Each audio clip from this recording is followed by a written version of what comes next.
I think since it's been a while, what I'd like to do is we're toward the end.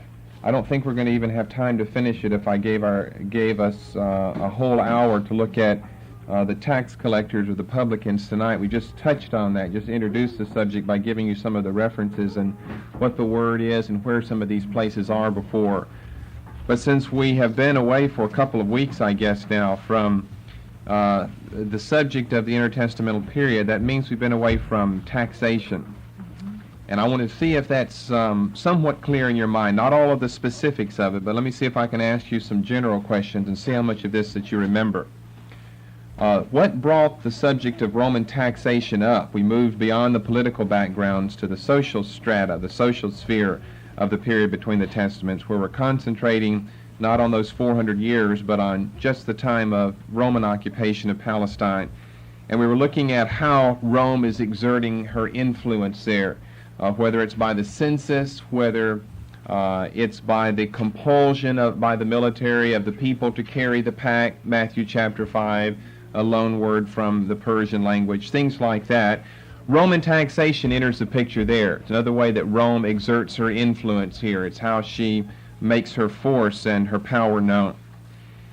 Now, when we began looking at that, we first of all looked at the passage in Matthew 17, verses 24 to 27, that doesn't deal with Roman taxation, that deals with Jewish. Although every now and then you'll find a writer who will dissent, and I found one just the other day since teaching on that, another one who dissents and said this is really Roman taxation.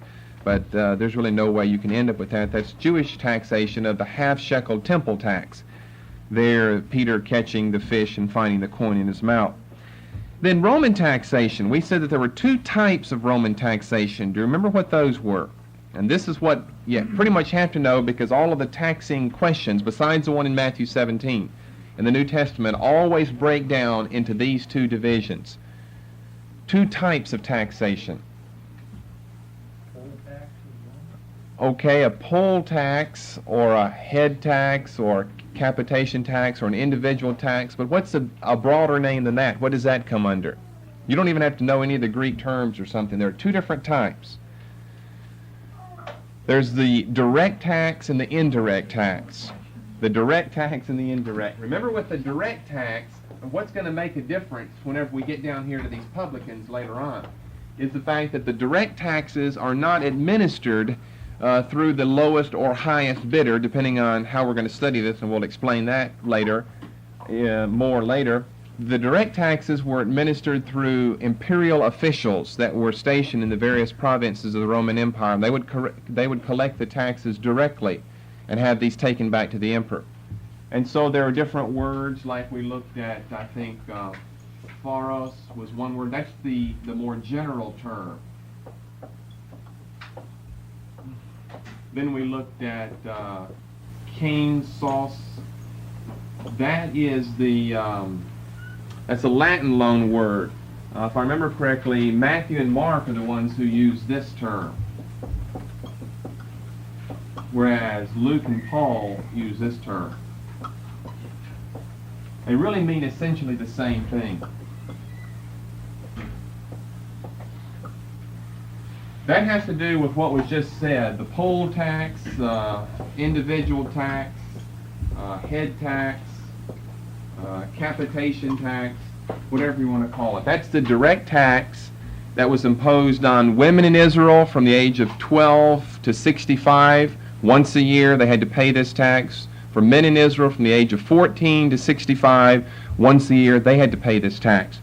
It is translated tribute in the King James Version. Always these two words as tribute. This is the render unto Caesar tax right here. Now that's the chief place where taxation is found in the New Testament. If you're just talking about the subject of taxation and the collection of them, generally it's found in that Caesar passage. Render unto Caesar the things that are Caesar's, and unto God the things that are God's.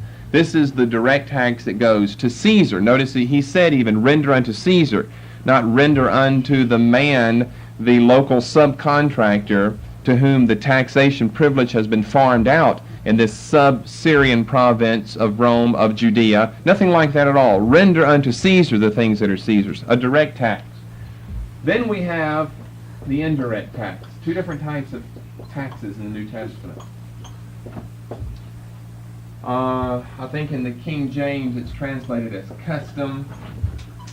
The word telos,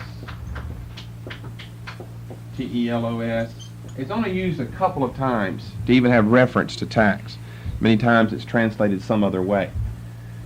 Okay, this is what we're getting into more right now. Now, we've already looked at the money changer. That was another subject not having to do with taxation, but you remember about the money changer having to come back to Israel, the Jews. If they couldn't make the 3 annual feasts, would at least try to make Passover. What was the common current Latin coin in the empire? What was the name of it? The denarius. And what was the Greek coin? The drachma. And would the Jewish leaders accept that at Jerusalem? No, why not?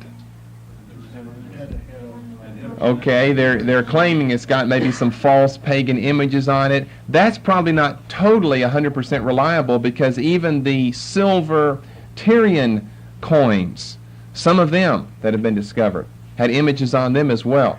So probably there is, we shouldn't say a more shallow meaning and reason why they wouldn't, because it wouldn't do them any good. It wouldn't do the religious leaders any good.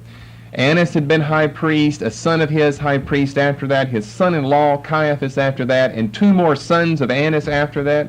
Annas figures in very, very importantly in the New Testament period, and his sons have been allowed, of course by him, he's the official leader of all of the Jewish people all over the world as the high priest in Jerusalem. His sons have been allowed to set these tables up. One, to transform the people's money into an appropriate money so that you could pay your annual temple tax. As you go into the court, there were, 13 big trumpets, boxes that had trumpets that came out. They were shaped like this. Josephus tells us this, that everyone put their money into. Jesus saw the woman put 2 mites or lepton in there, remember? So they would turn their money into that, and of course they'd have to buy animals there as well. So we've already discussed that. Now we're coming back to taxation again. That's why I've gone back to this. We're going to be down here to indirect taxes. Direct taxes, no problem. Imperial officers are stationed in the provinces of the empire to collect the tax and have it taken back to Caesar.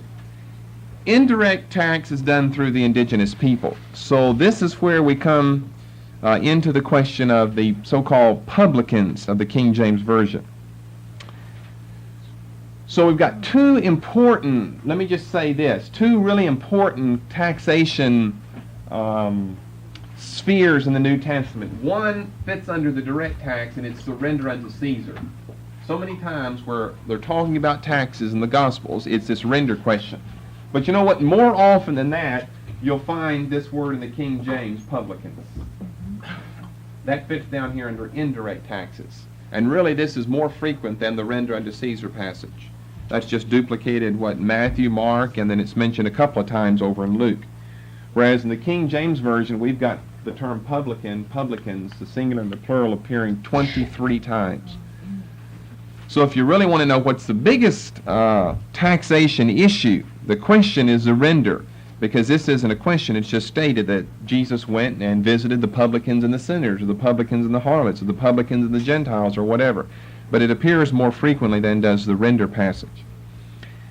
Okay, I believe if I did, I think I'll just give it to you again. There's 6 singular appearances in the Gospels, the King James Version, 6 singular appearances, and they are as follows: Matthew 10:3, Matthew 18:17.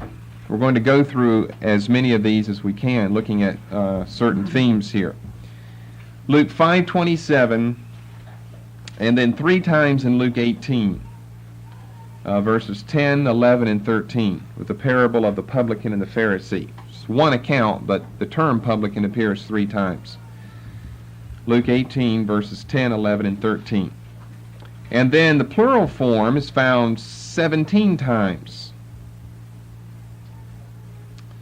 And so that gives us a total of 23. 23 in the King James Version of the New Testament. Whereas really the Greek has 21, the better manuscripts have 21 times, with 1 additional being a reference to publicans, but in an unusual form, which if you want to count that would give you 22. And so the one that's subtracted is the one we'll be mentioning now, and this gets over into the plural numbers, 17 times the plural form, and they are as follows. Matthew 5:46, and then 47. The KJV probably follows the wrong variant. We mentioned that. We'll look at it again. So that would be the one exception whenever you've got 22 total Greek times, but 23 in the King James Version. Moreover, still in the plural, still in Matthew chapter 9, verses 10 and 11, publicans, publicans. Chapter 11, verse 19. Chapter 21, verses 31 and 32. Find it a whole lot in Matthew and a whole lot in Luke. Then in Mark 2, verse 15, and then twice in verse 16. Luke 3:12. Once you have these down, then I won't have to be giving them again. Chapter 5, verses 29 and 30.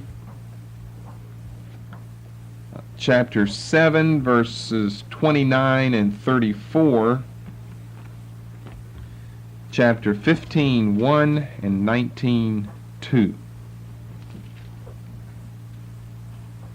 And the word is telones.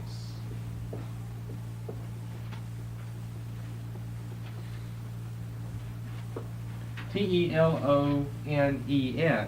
And notice our word over here, telos, T-E-L, now it goes to long O, you still with an end with an S, telones. Obviously, there has to be some connection between the telones, that's the publican in the King James Version, the telones and the telos, which is just a general term for the indirect taxes here.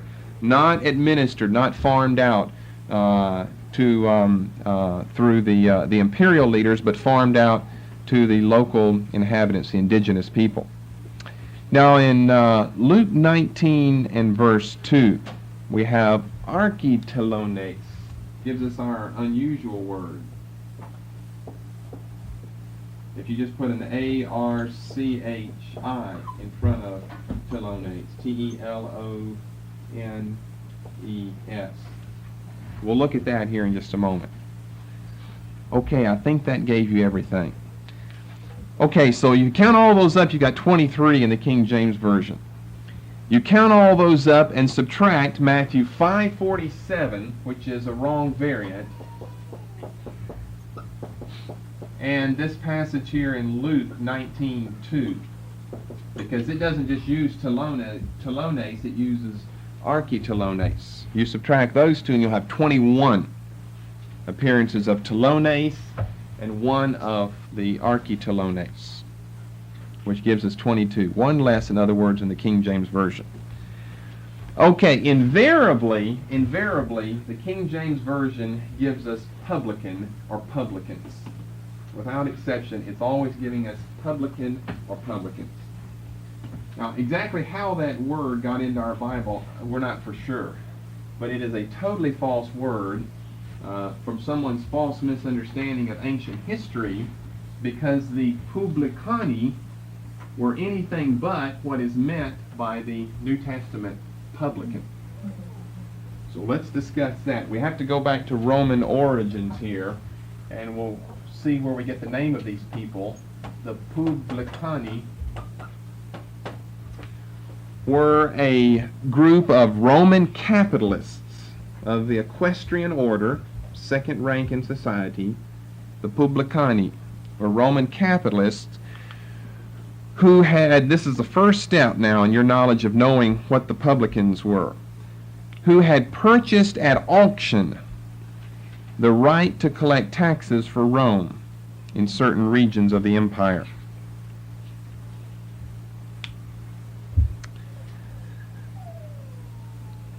Roman capitalists of the equestrian order who had purchased at a Roman auction the right to collect taxes. By New Testament times, just indirect taxes.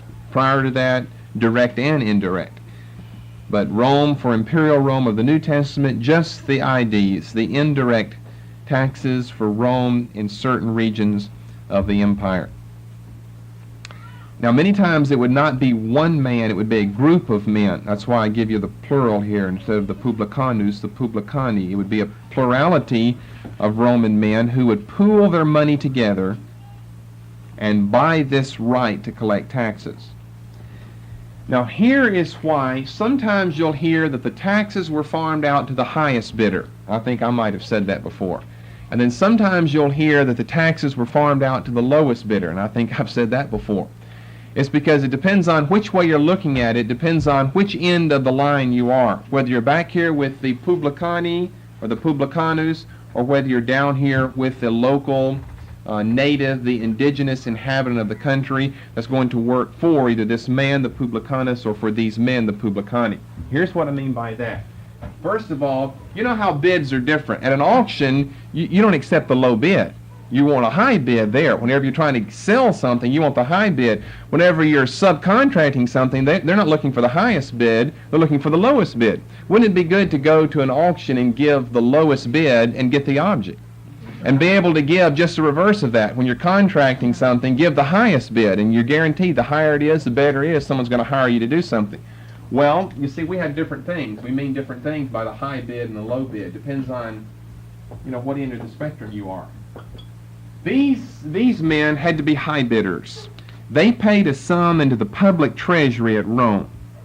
Hence their name, publicani, into the public treasury at Rome. The highest bidder won the right as the senior holder of the tax farming contract.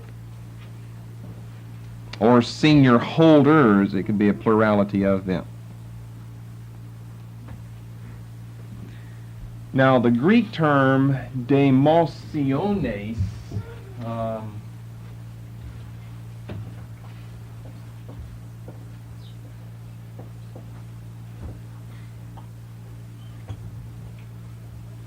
demotiones is the equivalent to the singular, this is the Greek term, is the equivalent to the singular, the Latin term of the publicanus. D-E-M-O-S-I-O-N-E-S.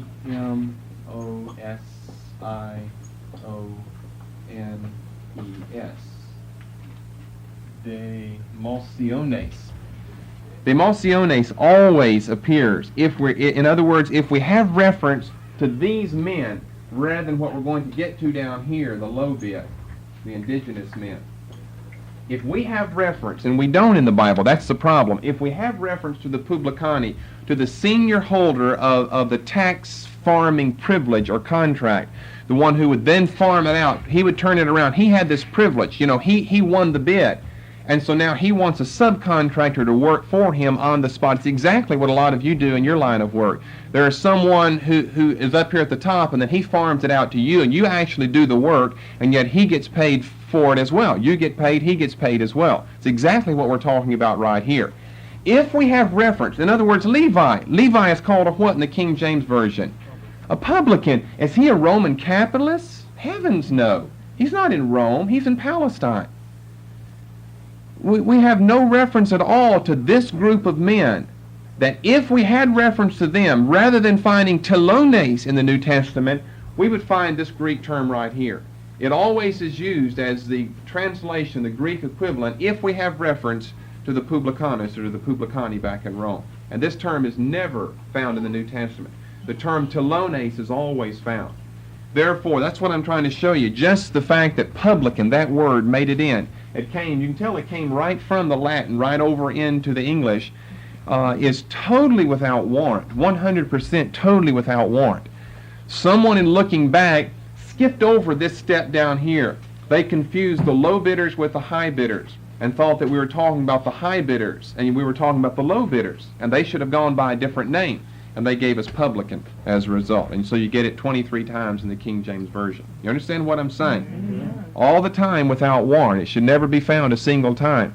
Levi is just a local Jew. Levi, a good Jewish name after one of the 12 tribes of Israel. He's not a Roman capitalist of the equestrian order. If he was, he would technically be a publican then. That'd be fine to have him in the New Testament as Levi the publican or the publicanus. Or if we want to have the more correct Greek term, that would be the translation of that, that would be fine. The problem with all of that, of course, is we're not talking about the high bidders here, we're talking about the low bidders. So anyway, back to the publicani. They were the senior holders of the tax farming contract. They were the farmer of the taxing privilege. They won it by high bid, remember. Generally a group of them pool their resources together. And they won it by high bid by putting a sum into the public treasury at Rome, which gave them their name, the publicani, the publicans. They then would search out in the territory which they had just won, the contract which they had just won, they would search out a local native subordinate who was to be the actual collector, who we might call the subcontractor.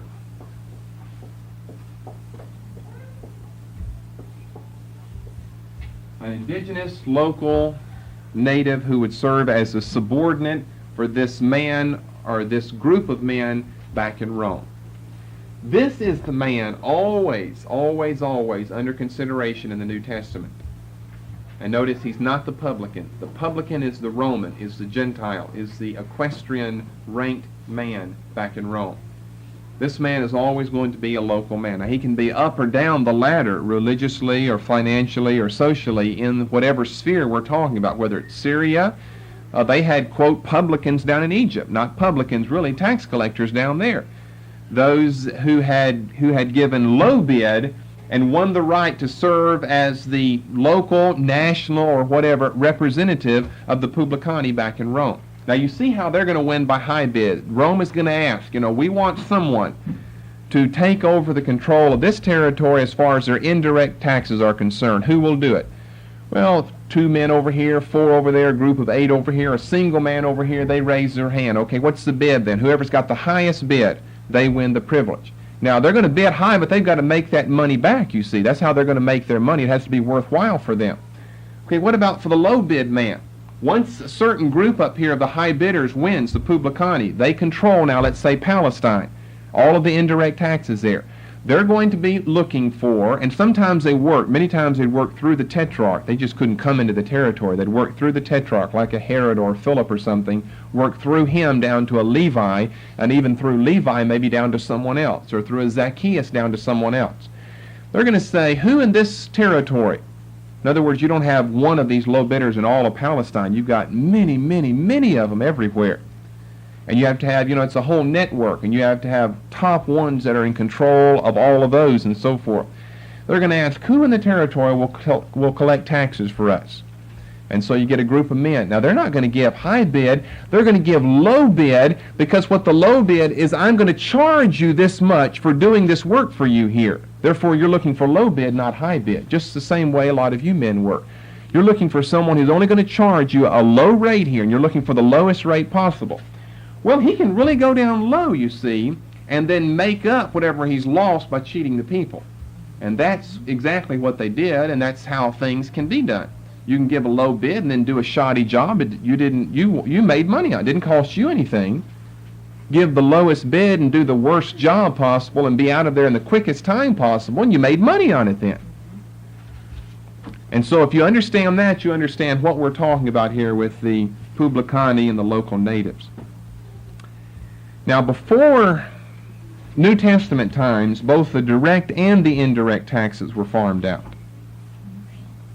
But by the time we come to imperial Rome of the New Testament, only the indirect tax, the telos, the imports, exports, road fees, bridge tolls, harbor dues, and so forth, even down to your fish collection, would be taxed locally, indirectly, through the native subordinate subcontractor.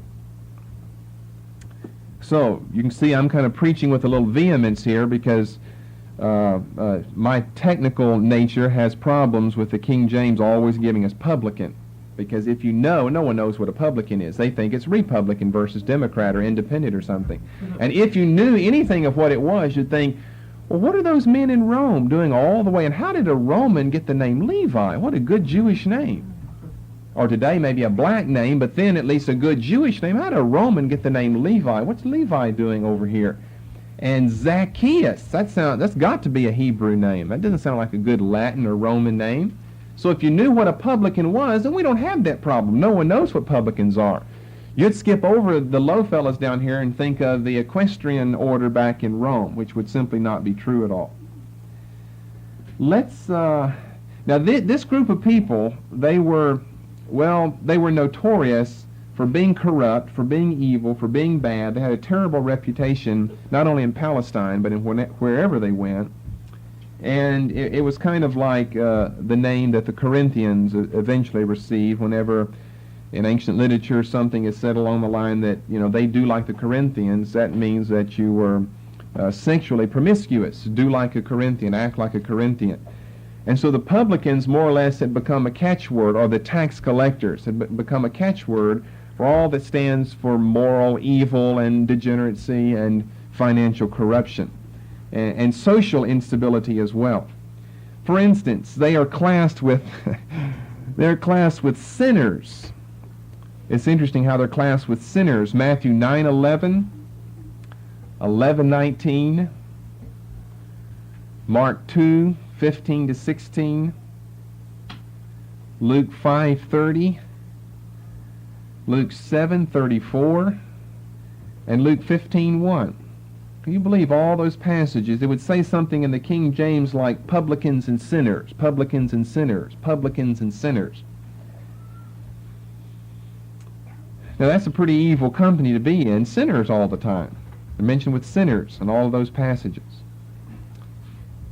They're mentioned with harlots in Matthew 21, verses 31 and 32. Publicans and harlots will go into the kingdom before you Pharisees. Again, it's almost filthiness and guilt by association, because the publicans are popping up with the sinners and with the harlots. In other words, they're not a good company. They're classed thirdly with the Gentiles, and that's from a Jewish point of view, because both of those passages are found in Matthew, and Matthew is writing his gospel to a Jewish audience, contrary to especially the other two synoptics anyway, Mark and Luke, to Gentile audiences. That would be Matthew 5:46 and 47, and Matthew 18:17. And the Talmud classes them with robbers and murderers. So if you string it all together, you have the publicans like to keep company with sinners, harlots, Gentiles, robbers, and murderers. They were not a good class of people. Now you see, you have to understand that to understand the significance of the selection of Levi as an apostle. And we'll get to that more later on, whether tonight or next time, we'll see. And you have to understand that to understand a lot of Jesus' parables, many of his parables, much of his teaching, much of his allusions, many of the bitter cries and complaints against him, leveled against him by the Pharisees and Sadducees of his day. You would have to pick something comparable out there in our society today, and I don't even know that it would really rank with something except maybe child molesters would be about the worst thing you could think of. Rapists and child molesters you'd put together. You'd say the tax collectors, the child molesters, the sodomites, and the rapists. For them, just putting, for a Jew, just classifying anyone with a Gentile, when you said that, you said it all. Turn to Matthew 5. We'll look at this passage first, since it's the only one that gives us our variant, and that's in verse 47. And the variant's important so that instead of saying in verses 46 and 47, publicans and publicans, he says publicans and Gentiles, or really tax collectors and Gentiles. So we see them classed with Gentiles here. Matthew 5 and verse 46, for if you love them which love you, what reward have ye? Do not even the publicans the same? Now he's going to pick what to the Jewish point of view would be a despicable group of people to show that they're capable of this superficial greeting, this superficial love, just like anyone else in the world. And if they're capable of doing that, then how much you, loving your friends and hating your enemies, they do about the same. They love their fellow tax collectors and they hate everyone else. So he says, what would that be? You know, what are you doing if you just love your friends and you hate your enemies, as many of these people are practicing? Even that low group of people in your society, the tax collectors, do the same thing. So publican is a mistranslation. It should be stricken out in favor of tax collector. If ye salute your brethren only, what do ye more than others? One says if you love them, it's a superficial love. And now if you salute them, greet them, you know, you're walking down the street and you greet them, what do ye more than others? Do not even, and King James gave us publicans. Well, that's just a duplication. It could be possible to have a duplication because you didn't duplicate the subject. You went from love to salutation, and you kept the people the same. But the better manuscripts don't have telones here. They have ethnikos, the word that we get ethnic from, which would be a Gentile for the Jewish people here. Now, a Gentile to a Jew was a pagan, was a heathen. But strictly speaking, he was not a pagan or a heathen, because you could have a Jewish man who was a pagan or a heathen. But he was a man of another nationality. He was a man of another ethnic group. Hence, he was a Gentile and you were a Jew. Now, it's found once there, and then over in Matthew 18, the publicans are classed with the Gentiles again. For the continuation. Found once there, and then over in Matthew 18, the publicans are classed with the Gentiles again. Matthew 18 and verse 17. And it's the same term over here that you'll find in the better manuscripts in Matthew 5:47. He shall neglect to hear them, tell it unto the church. But if he neglect to hear the church, let him be unto thee as an heathen man and a publican. Let him be as a heathen man and a tax collector. Now, of course, you could say, well, we're going to have to go back to Gentile here, because we translated it Gentile over there in Matthew 5. Well, that would be okay. The only problem with that is the context here is the church, and we know the church became from the 2nd century onwardly primarily a Gentile entity and not a Jewish one. Therefore, to say that all you Gentiles in the church, let that man become like a Gentile to you, since he knew the church would eventually become Gentile, would not make a whole lot of sense. So heathen man or a pagan man would be fine with me to leave it that way here. Let him become unto thee as a heathen man. But remember the background. And it's very strong language here. It meant a Gentile versus a Jew. And that's about as heathen as a Jew could think of a Gentile. So, see, a Gentile is not pagan to us. Neither is a Jew. So we have to leave it heathen or pagan to make sure we know what we're talking about. Anyway, the point is, notice the connection with the heathen, between the heathen man and the tax collector. They go right together as far as Jewish thought of the 1st century is concerned. Okay, let's see what we want to do with this long list. That covers a couple of those passages, the ethnikos of Matthew 5:47 and Matthew 18:17. It gives us one plural and one singular time from the King James list that I've given you before. Let's go to the subject of the selection of Levi as a disciple of Christ and as an apostle, and look at these references that have something to say about him. First of all, if you'll start in Matthew chapter 10. We'll stay here for the moment.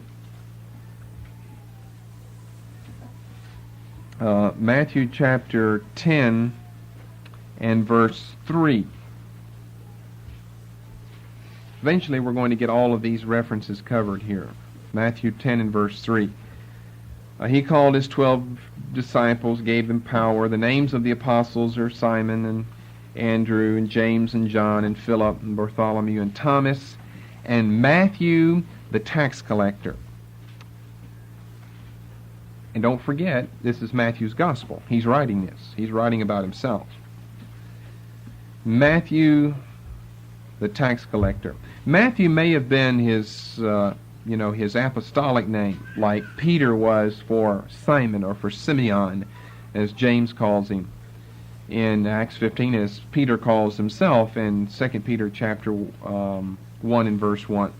Matthew refers to himself as a tax collector.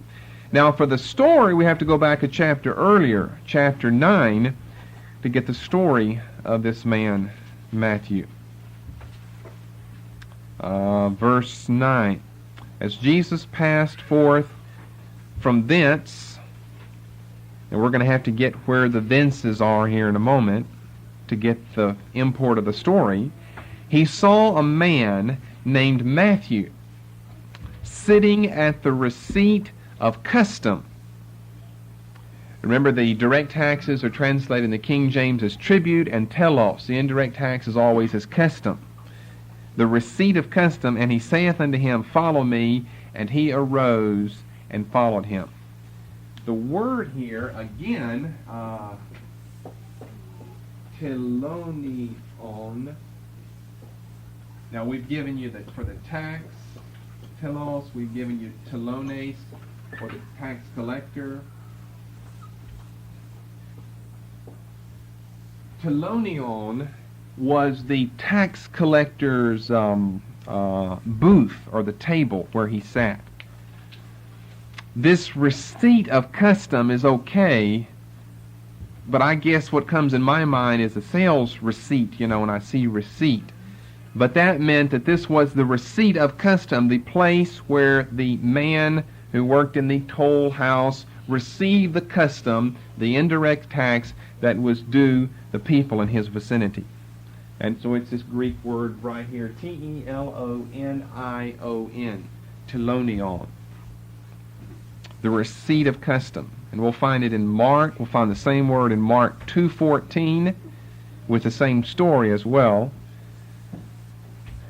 And the same word in Luke 5:27. The same story there as well.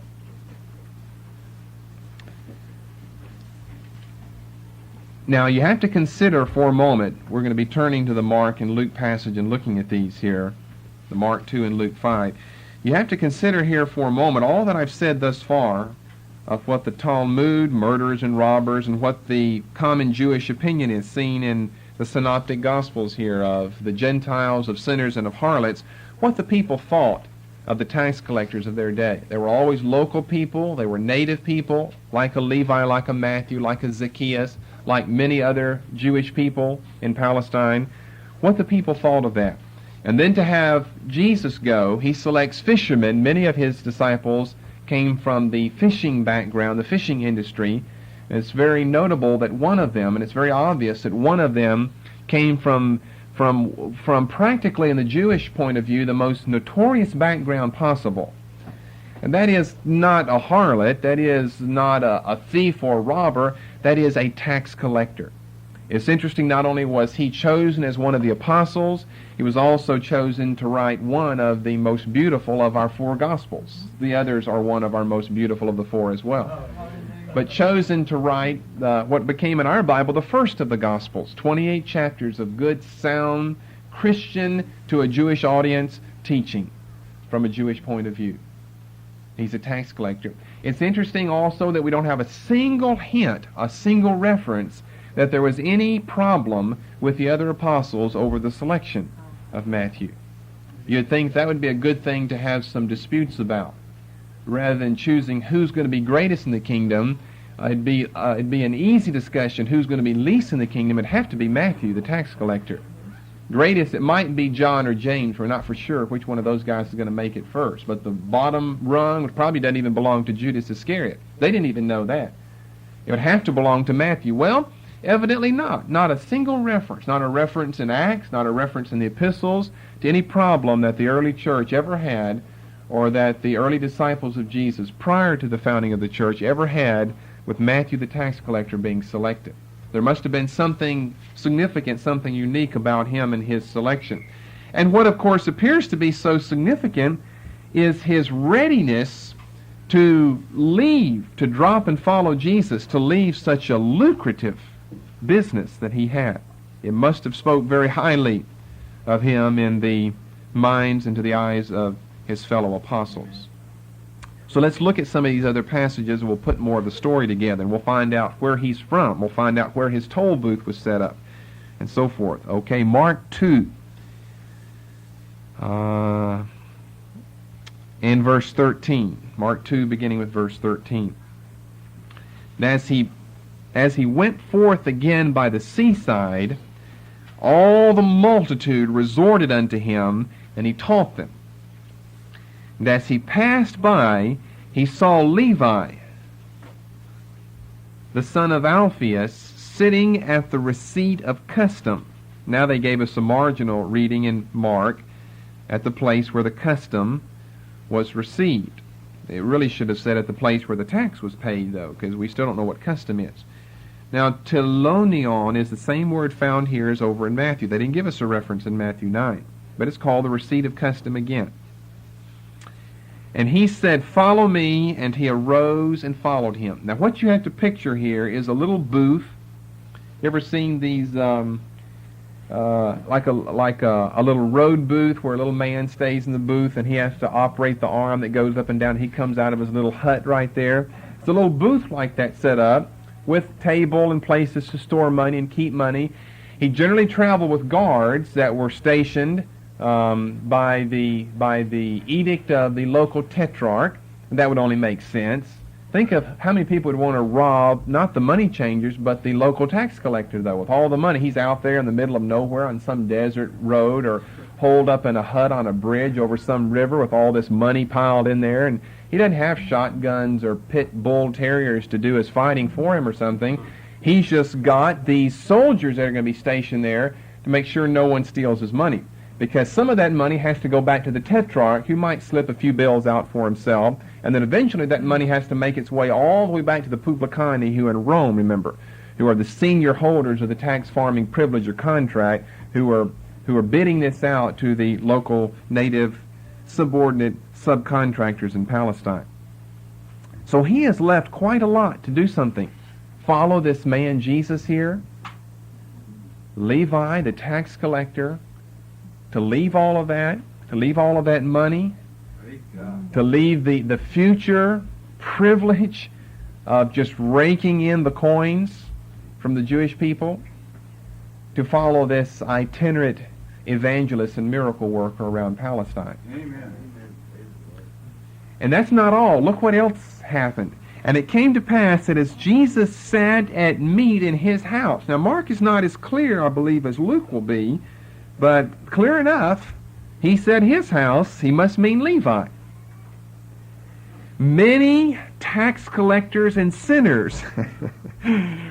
Here's one of those passages where they're joined together. Now you see, the Jews thought that a tax collector was a sinner. That's the whole interesting thing about it. They thought a tax collector was a sinner, but they thought a tax collector was such a notorious sinner that he was a special type of sinner. He was beneath other sinners. I mean, that's like saying the sinner and the sinners. Many sinners and sinners gathered themselves together. Some that sinned through the tax collecting privilege and some that sinned other ways. But they don't say sinners and sinners. They say tax collectors and sinners, because they felt the tax collectors were so horrible, the scum of the earth in Jewish society. Sat also together with Jesus and his disciples, for there were many, and they followed him, meaning his disciples. But notice who all sitting there. Many tax collectors and many different types of sinners besides the tax collecting variety. And when the scribes and the Pharisees saw him eat with tax collectors and sinners, there they're linked together again, they said unto his disciples, "How is it that he eateth," maybe drinketh is a variant edition, "how is it that he eateth with tax collectors and sinners?" Well, I just think it's an interesting account here. It's just like religious circles. Here is the Son of God, and he picks such a motley crew to fellowship with. He's got some barefoot fishermen following him around as his disciples, and some lunatic woman who had 7 devils cast out of her, Mary Magdalene's, following him around. It's not really a following that you would say, surely the power of God is with this man, if you're going to base it on his followers. Now, the common people received the word because he demonstrated the power of God with the miracles that he worked. But for the religious people, they stumbled over that. They saw all that, and they still asked, give us a sign. He said, a sign? No sign's going to be given to this evil generation, but that of Jonah. I've given sign after sign after sign, raising of the dead, feeding of the multitude, turning of water into wine. The Pharisees say, give us a sign and we'll believe you. Well, how much more could you ask for, you know? He could tell right away that they're not going to believe anything that you do for them. So he says, I'm not doing these signs for you. I'm doing them for the common man. They like to see the miracles that he did. Now, sometimes they fell into the trap, like those in John 6, of following him because they had their bellies filled with food in the multiplying of the loaves and the fishes, and not because they really saw what the miracle testified to. But be that as it may, it was a stumbling block for the religious leaders to see not only these barefoot fishermen and formerly lunatic women following him around, and even those who were not formerly lunatic, just women following Rabbi around. See, that was unusual. You didn't have women who were disciples of rabbis. Only disciples that were allowed of the rabbis were young men. We read in the first 3 verses of Luke 8, he had wealthy women follow him around and provide financially for him and the crew that followed him. You read the 3rd verse over in Luke chapter 8. Not only do you have that, but he goes to the banquets and to the feasts thrown by people like Levi, Matthew, this tax collector. And not only this one tax collector, it's not a private banquet with Jesus and all of his holy apostles and this tax collector. This tax collector invites many of his other tax collectors. They were the only friends that a tax collector had in the world. And we'll give you some more statistics for that here in a moment. The only friend a tax collector had was another tax collector. You were ostracized by your family, you were blackballed, you were thrown out of your home, thrown out of the community of Israel.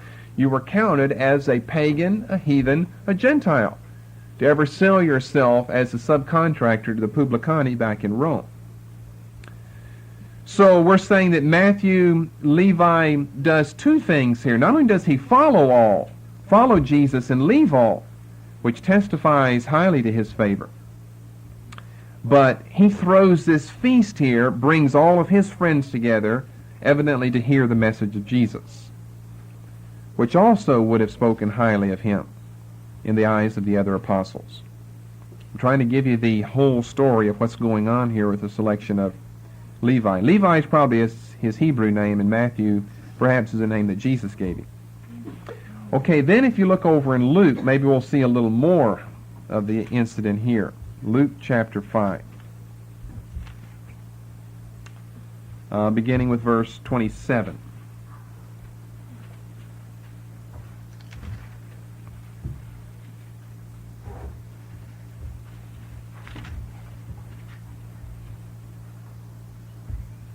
Yes, that's chapter 5, Luke, verse 27. After these things he went forth and saw a tax collector named Levi sitting at the telonion, the little toll booth with toll tables, the receipt of custom, and he said unto him, Follow me.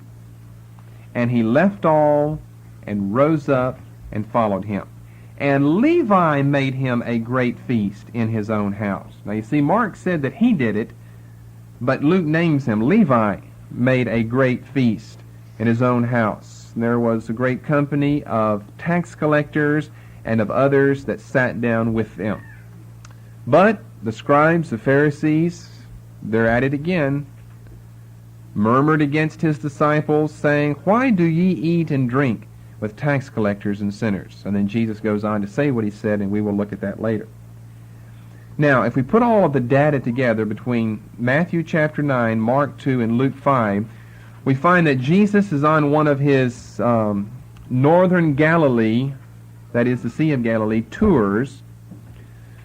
Specifically, he has just entered in chapter 3 and verse 31, the city of Capernaum, where Peter and Andrew lived and had a house that Jesus used as the primary basis for all of his ministry, especially in Galilee. He seemed to have 3 Galilean excursions that he made, and nobody knows exactly how many down to Jerusalem. John mentions so many that the synoptics don't even cover at all. They might hint at it. Luke hints at it. Mark might on one occasion.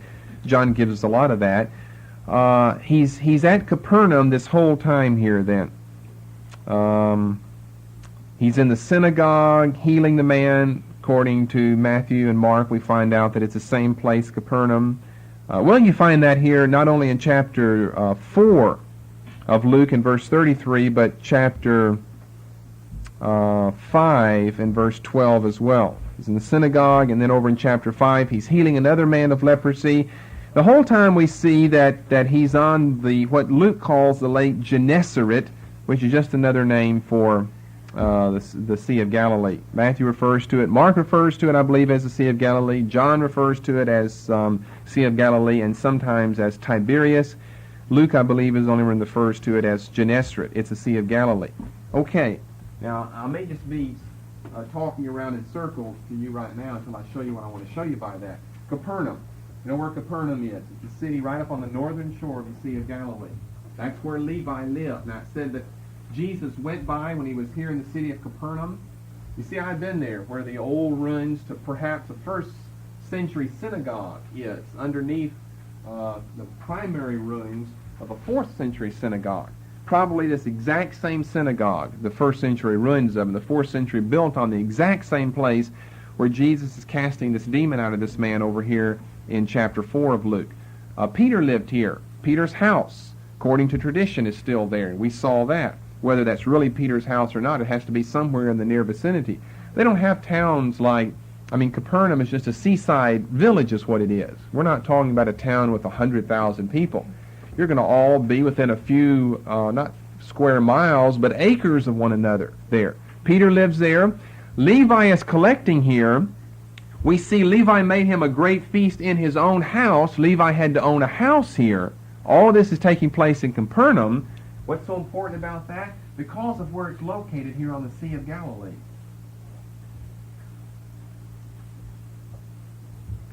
Capernaum's located right here.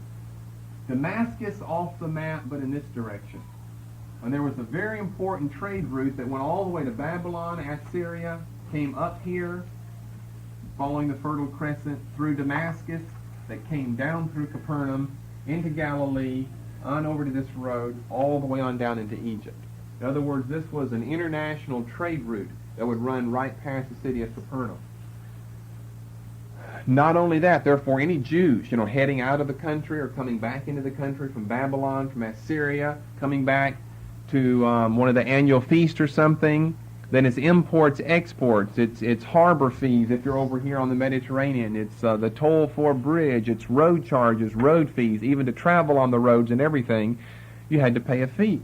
We only do that in certain states now where we have tollways. You put your little money in the little machine as you drive on the interstates here. This was for all of the roads that they traveled on. Okay, but you could make more money if you were on the more important roads then. Levi is able to furnish a house with a feast for many publicans, for many sinners, for Jesus, for his apostles, those that he's already chosen, and for many other of his disciples at this time. He is a very, very wealthy man at this time. He has a huge home that he's having to surrender. He's having a lot of property that he owns he has to surrender. He has money that he has in his possession he has to surrender. And probably more important than anything, he has such a lucrative future financially that he has to surrender in order to follow Jesus. Now, Jesus had based his ministry right here in Capernaum, the house of Simon Peter and his brother Andrew. Levi probably is not seeing Jesus for the first time here, whenever it says that he left all and followed him.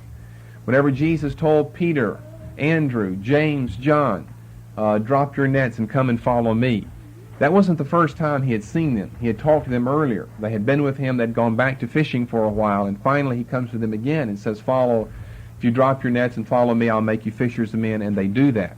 It's still not permanent because after crucifixion and before they know that Jesus has resurrected, remember over in John 21, they've gone back to fishing again. They're all out in the boats fishing, and you have this thing, Simon Peter, lovest thou me, over there. So my point is how wealthy Levi has to be. Because he's on this international trade route here, he's going to be making all types of money.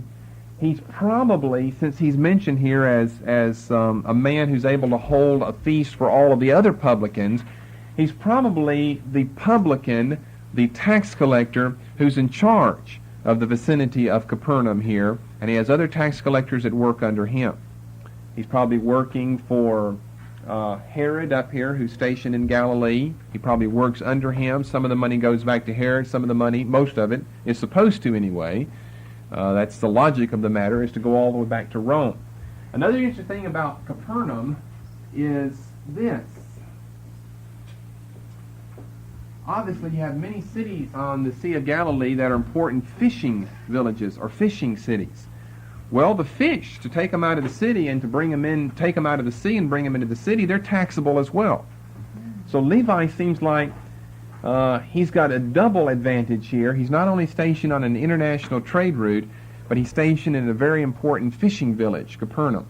And all these fish, these tons of fish that are going to be brought out of the Sea of Galilee into this town, Capernaum, he's going to have the right of taxing all of these fish.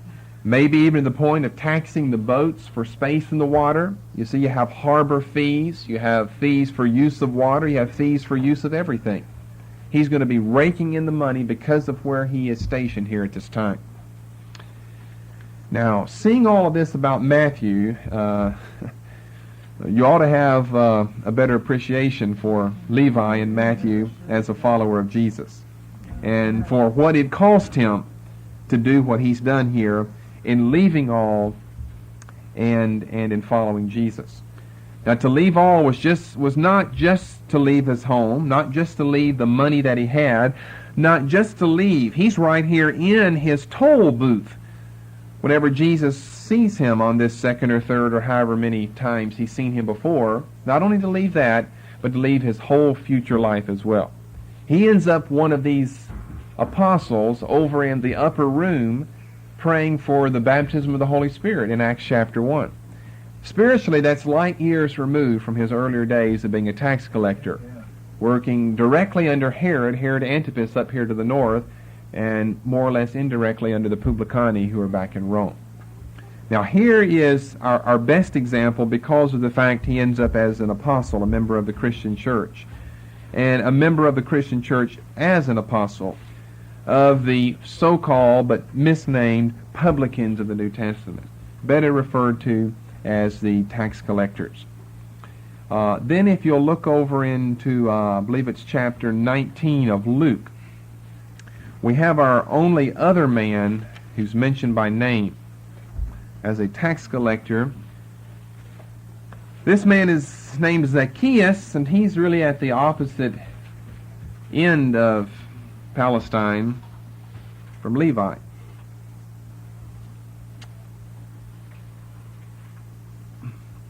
Now remember what I've said about Levi, because then we're going to make some similar comments about Zacchaeus. That Levi is probably not just a custom house employee, a toll booth employee, but although he has the toll booth there, since he is in has such prestige among the other tax collectors and is able to throw such a banquet for Jesus and his followers, he must be a leader among the tax collectors in the Capernaum area. Well, we have another leading tax collector. He's the only one referred to as the architelones, which either means chief among the tax collectors or the chief tax collector. This is another place called Jericho. Jesus entered and passed through Jericho. Jesus is on his final trip toward Jerusalem for his being delivered up, his exodus, as Moses and Elijah referred to it on the Mount of Transfiguration, just a euphemism for crucifixion. Behold, there was a man named Zacchaeus. Now, you can hardly have been to Sunday school and not know the story of the little man Zacchaeus. Whenever we were in Jericho, we even saw the tree that he was supposed to have climbed up in. That may be true. The trees live for hundreds and hundreds and hundreds of years, and it is a sycamore tree that is just incredibly huge. It looks like an oak tree is what it looks like, and they generally don't look that big. And it's all fenced off and everything. Nobody climbing up anymore. Don't take any of the bark or the limbs home with you. And you know, you get this awe of a feeling come over you. when you stand a few feet away from that tree and look at that and think, was that the tree? If it wasn't that one, it was another one, and that makes it very real to you. Was that the tree a little man named Zacchaeus climbed up in? Just to get a look at Jesus. Of course, if you don't know anything about tax collecting, then you just, make Sunday school type application. But anyway, the story is still there. Zacchaeus, which was architelones. How should we translate it? Was he chief among the publicans, or is he the chief tax collector? Probably what it means is he was the chief tax collector. He was a subcontractor, but he had other tax collectors that worked under him. So in other words, you really have to break it down more than just the high bidders back in Rome and the low bidders out in the provinces. The low bidders, the more cunning, the more shrewd of them, would gather other weaker, lesser tax collectors under them and make money not only off the people, but off of maybe fellow tax collectors. And notice this point, and the same point was made about Matthew, and he was rich. In other words, you really couldn't be a tax collector in Palestine and not be rich. The two went together. To be a tax collector was to be rich. To be a tax collector, we're talking about how you work your way up in society. Either you're born that way, in the higher class in Israel society, there are only two ways, I said, you get to the upper class. You're either born there or by a money occupation. One money occupation was a money changer. Most of them are born that way because you're born into the high priestly family of Annas or one of his sons. Here's a way where you don't have to be connected to religion, and you can still go from low class, not to middle class, there's no such thing in Israel, but to the upper class. The only true way that the people could go up, and that was to sell your soul to the pagans in Rome and become a tax collector. And there you could go from low caste to high class as well as caste, and become rich. So we've got two ones. Only one is referred to as a chief tax collector, but perhaps two of them. Levi, who's important, Matthew, who's important, way up in Capernaum, and Zacchaeus, who is important, Jericho. Why important at Jericho? Well, last time we left you with Jericho, and I think we're kind of ending up at the same place tonight. We're going to leave you with Jericho again, and we'll be back to it whenever we finish the subject of tax collectors in. We've already been on it an hour this evening. We'll be back to Luke 19, as well as to look at the question why the tax collectors were hated so much, and try to look into some of the problems that Jesus had because of his associations with them. And of course, the whole time we're trying to see what we can learn from all of this personally as well.